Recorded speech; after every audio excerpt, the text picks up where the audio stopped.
यीशु मसीह कहते हैं, हे मेरे बच्चों, जब तुम टूट जाओ, थक जाओ और रास्ता न सूझे, तब भी मैं तुम्हारे साथ हूं। ये वीडियो सिर्फ शब्द नहीं, एक आत्मा की पुकार है और प्रभु का उत्तर भी। अगर आपका दिल तैयार है, तो चलिए प्रभु के वचन में डूबते हैं। आज का वचन है, मैं तुम्हें शांति दिए जाता हूं, अपनी शांति तुम्हें देता हूं। जैसी संसार देता है, वैसी मैं तुम्हें नहीं देता। तुम्हारा मन व्याकुल न हो और न डरे। यूहन्ना अध्याय 14 पद 27 इस वचन में छिपा है स्वर्ग का स्पर्श। ये केवल शब्द नहीं, परमेश्वर की आत्मा का संवाद है। ये वचन तब बोला गया जब भय का अंधेरा मंडरा रहा था, लेकिन यीशु ने अपने प्रेम से कहा, मैं तुम्हें अपनी शांति देता हूं। शांति, वह जो संसार नहीं दे सकता, न खरीद सकता, न चुरा सकता। यह शांति केवल यीशु के पास है और आज वह तुम्हें दे रहा है। यीशु मसीह का एक वचन हमारे जीवन को बदल सकता है। जब वह कहता है, मैं तुम्हें शांति दिए जाता हूं, तब ये केवल कोई शब्द नहीं होते। यह स्वर्ग से उतरी एक आत्मिक सच्चाई होती है। वह शांति जो संसार नहीं दे सकता, वही शांति यीशु देता है।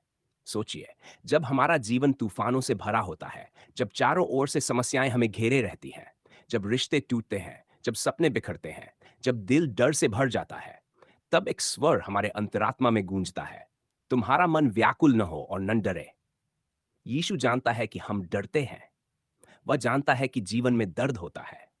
वह स्वयं उस मार्ग से होकर गया जहां धोखा था, तिरस्कार था, क्रूस था। फिर भी उसने डर को जीत लिया और आज वह हमें भी उस शांति में भागी बनाना चाहता है जो उसने अपने पिता से पाई। यूहन्ना अध्याय 14 में यीशु अपने चेलों को विदा देने से पहले यह वचन कहता है। सोचिए, जब आप जानते हो कि आप मारे जाने वाले हैं, तब आप क्या कहेंगे? शायद आप डरेंगे, चुप हो जाएंगे या अपने बचाव की बात करेंगे। लेकिन यीशु ने अपने अंतिम क्षणों में अपने चेलों को शांति दी। यह वही शांति थी जो वह क्रूस पर भी अपने हृदय में लिए हुए था। हम उस शांति की कल्पना कर सकते हैं जब पतरस यीशु के इन शब्दों को याद करता होगा, तब जब वह जेल में बंद था और मौत सामने थी। लेकिन उसका मन व्याकुल नहीं हुआ, क्योंकि उस वचन ने उसे थामे रखा। पौलुस और सीलास भी जब अंधेरे कारागृह में स्तुति कर रहे थे, वह वही शांति थी, यीशु की दी हुई। हमारे जीवन में कई ऐसे क्षण आते हैं जब हम सब कुछ हार जाते हैं, जब न कोई अपना साथ देता है, न ही भविष्य दिखाई देता है। तब भी यीशु कहता है, मैं तुम्हें अपनी शांति देता हूं। यीशु की यह शांति एक उपहार है। यह कमाई से नहीं मिलती, यह किसी विशेष योग्यताओं से नहीं आती, यह विश्वास से आती है। जब हम यीशु को अपने जीवन का राजा मानते हैं, जब हम उसकी आत्मा को आमंत्रित करते हैं, तब यह शांति हमारे भीतर बस जाती है। यह शांति परेशानी की अनुपस्थिति नहीं है, बल्कि परमेश्वर की उपस्थिति है। यह शांति आंसू में भी मुस्कान देती है। यह शांति तूफान में भी मन को स्थिर रखती है। यह शांति डर को जड़ से हरा देती है। यीशु जानता है कि तुम्हारा हृदय टूटा है। वह जानता है कि तुम्हारी रातें नींद से खाली हैं, लेकिन वह कहता है, मैं तुम्हें देता हूं अपनी शांति। एक पिता की तरह वह हमारे सिर पर हाथ रखकर कहता है, डरो मत, मैं हूं। जैसे वह गलील झील पर आया और तूफान को डांट कर शांत किया, वैसे ही वह तुम्हारे जीवन के तूफानों को शांत कर सकता है। प्रेरित पौलुस ने फिलिप्पियों पत्री में लिखा, परमेश्वर की शांति तुम्हारे हृदय और विचारों को यीशु मसीह में सुरक्षित रखेगी।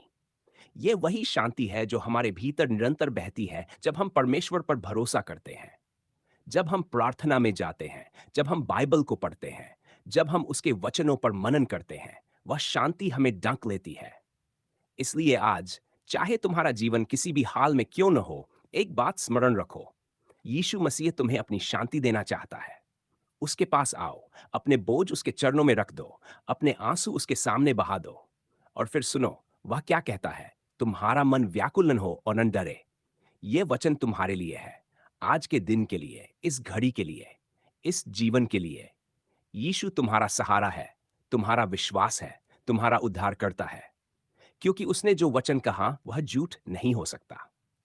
वह स्वयं शांति का राजा है। जब वह देता है तो सच्ची शांति देता है। और वह आज तुम्हें कह रहा है, अगर ये मैं तुम्हें वचन शांति आपके दिए हृदय को जाता हूँ। छू गया हो, तो इस सेवकाई को आगे बढ़ाने में हमारा साथ दें।